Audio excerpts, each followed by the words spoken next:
അതിനേക്കാൾ പ്രായമുള്ളവരുടെ തോളിൽ കൈയിട്ട് നടക്കുവാനുള്ള ഭാഗ്യം ഈശ്വരൻ എനിക്ക് തന്നു. അവിടെ നിന്ന് ഞാനിപ്പോ ഏതാണ്ട് 23 സിനിമയോളം അഭിനയിക്കാൻ എനിക്ക് ദൈവം ഭാഗ്യം തന്നു. ലാസ്റ്റ് അഭിനയിച്ചത് മലക്കോട്ടെ വാലിബൻ എന്ന മോഹൻലാൽ ചിത്രത്തിലാണ്.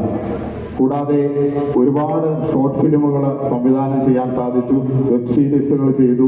ഇപ്പൊ ഏറ്റവും കൂടുതൽ വിനയൻ സാർ സംവിധാനം ചെയ്ത അത്ഭുത ദ്വീപിന് ശേഷം പൊക്കം കുറഞ്ഞവരുടെ ജീവിതാനുഭവങ്ങൾ നേരിട്ട് പറയുന്ന, അതായത് റിയൽ ലൈഫിന്റെ ഒരു സ്റ്റോറി പറയുന്ന ഒരു സിനിമ, പോർക്കളം എന്ന് പറയുന്ന ഒരു സിനിമ സംവിധാനം ചെയ്യാനായിട്ട് സാധിച്ചു. അത് എല്ലാം ഇങ്ങനെ ഉള്ളിൽ തിങ്ങി നിറഞ്ഞ അനുഭവങ്ങളെല്ലാം മനസ്സിന്റെ ആഴങ്ങളിലേക്ക് പതിയാൻ തുടങ്ങിയപ്പോൾ ഞാൻ ആലോചിച്ചു, എഴുത്തിന്റെ ലോകത്തേക്ക് കൂടി ഒന്ന് നടന്നാൽ എന്താ എന്ന് വിചാരിച്ചു.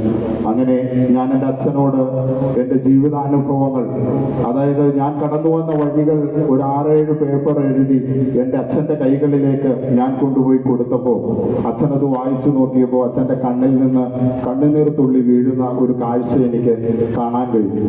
അപ്പോൾ ഞാൻ മനസ്സിലാക്കി, ഈ പണിയും എനിക്ക് പറ്റുന്നതാണ്. അങ്ങനെ ഞാൻ എഴുതാൻ തീരുമാനിച്ചു. എൻ്റെ എഴുത്തെല്ലാം പൂർത്തിയാക്കി ഞാനത് ഒരു പബ്ലിക്കേഷൻസിന് കൊണ്ടുപോയി കൊടുത്ത് ആ പുസ്തകം പ്രസിദ്ധീകരിക്കാനായിട്ട് തയ്യാറായി.